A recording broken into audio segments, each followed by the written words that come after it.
Hi friends, welcome back to our channel খাদ্য রসিক। আজকে আবার আমরা চলে এসেছি আপনাদের কাছে একটি নতুন রেসিপি নিয়ে। আজকের রেসিপি হচ্ছে লোটে মাছের পাতুরি, তাও আবার লাউ পাতায়। চলুন তাহলে রেসিপিটি শুরু করা যাক। প্রথমে আমরা লোটে মাছ, এরকম গোটা গোটা লোটে মাছ বাজার থেকে ছাড়িয়ে নিয়ে এসেছি, দেখতেই পাচ্ছেন। এবার ভালো করে পরিষ্কার করে ধুয়ে নেওয়া হয়েছে লোটে মাছগুলোকে। তারপর কড়াইতে তেল দিয়ে, তেল গরম হয়ে গেলে তার মধ্যে অল্প পরিমাণে রসুন কুচি, রসুন দিয়ে দেওয়া হয়েছে, গোটা রসুনই দেওয়া হয়েছে, রসুন গোটা কুচানো হয়নি।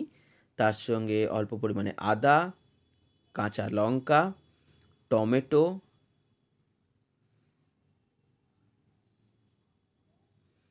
অল্প পরিমাণে পেঁয়াজ। মোটামুটি আমি এখানে দুটো মিডিয়াম সাইজের পেঁয়াজ নিয়েছিলাম, দুটো শুকনো লঙ্কা, আর টমেটো আমি এখানে 1.5টা টমেটো নিয়েছি। দেখুন, জিরে 1 চিমটি মতো জিরে নেওয়া হয়েছে। তারপর অল্প পরিমাণে নুন,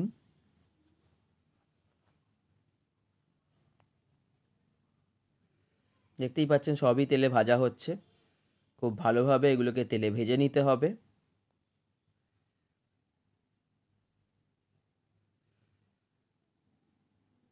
দেখুন আস্তে আস্তে এটার কালারও চেঞ্জ হচ্ছে।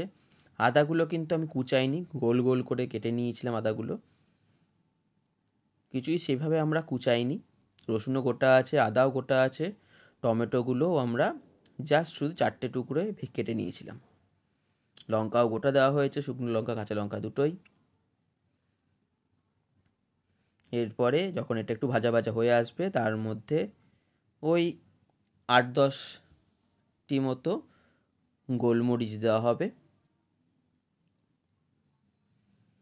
এরপরে এই সমস্ত জিনিসপত্রকে তেল থেকে তুলে নিয়ে ঠান্ডা করে নেওয়া হবে এবং তারপরে সেটিকে মিক্সিং জারে দিয়ে বেটে নিতে হবে। আপনারা চাইলে শিলনোড়াতেও বাটতে পারেন। এবারে এই যে মিক্সচারটা আছে, এটা দিয়ে ভালো করে লোটে মাছগুলোকে মাখিয়ে নিতে হবে, বা বলতে পারেন লোটে মাছগুলোকে ম্যারিনেট করতে হবে। হাতে করে ম্যারিনেট করাই ভালো, তাহলে খুব ভালোভাবে ম্যারিনেশনটা হয় চামচের থেকে। আপনারা যদি হাতে করে না করতে চান, আপনারা চাইলে চামচে করেও ম্যারিনেট করতে পারেন।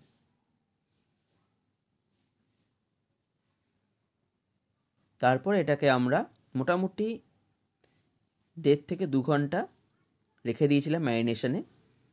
এরপরে আবার কড়াইতে তেল দিয়ে তেলটাকে একটু গরম হতে দেব এবং তার মধ্যে এবার ভালো করে পরিষ্কার করে ধুয়ে রাখা লাউ পাতা দেব। লাউ পাতাগুলো দেখবেন খুব ছোটও নেবেন না, আবার খুব বড়ও নেবেন না, মোটামুটি মাঝারি সাইজের লাউ পাতা নেবেন এবং সেগুলোকে পুরো বাটির আকারে বা পুরো ফ্রাইং প্যান জুড়ে ভালো করে ছড়িয়ে দিতে হবে, কারণ এটাই নিচের লেয়ারটা হচ্ছে। এর ওপরেই আমরা লোটে মাছগুলোকে লেয়ারিং করব। দেখুন, সব লোটে মাছগুলো এবার এই পাতার ওপর দিয়ে দেওয়া হলো। দেখবেন কোনো জায়গায় যেন আমাদের ফ্রাইং প্যানের সঙ্গে টাচ না হয়ে যায়, পুরো মাছটাই যেন পাতার ওপরেই থাকে। এবার পাতার ওপর দিয়ে দেওয়ার পর এবার তার উপরে কাঁচা লঙ্কা দিয়ে দেওয়া হচ্ছে এবং অল্প পরিমাণে এর ওপর থেকে সর্ষের তেল অ্যাড করে দেওয়া হবে। এরপরে এর ওপর থেকে আবার লাউ পাতা দিয়ে দেওয়া হবে, কারণ এটা পুরোটাই লাউ পাতার ভেতরেই ভেপারে হবে, তাই জন্য এটা লোটে মাছের লাউ পাতার পাতুরি। এরপরে এটা ঢাকনাটা বন্ধ করে দেওয়া হলো।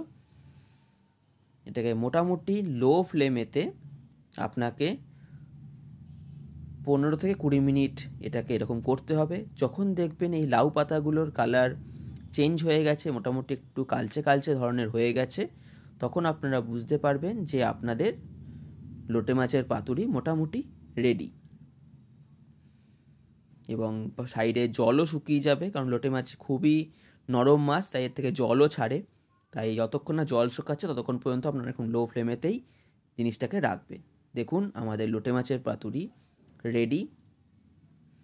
আপনারা কলা পাতার পাতুরিতে কলা পাতা ফেলে দেওয়া হয়, তাই জন্য লাউ পাতা বা কুমড়ো পাতা দিয়ে করলে সেই পাতাটা ফেলা যায় না এবং এই পাতাটার টেস্ট অসাধারণ হয়। দেখুন খুব সুন্দরভাবে মাছটাও সেদ্ধ হয়েছে। বাড়িতে অবশ্যই ট্রাই করে জানাবেন কেমন লাগলো।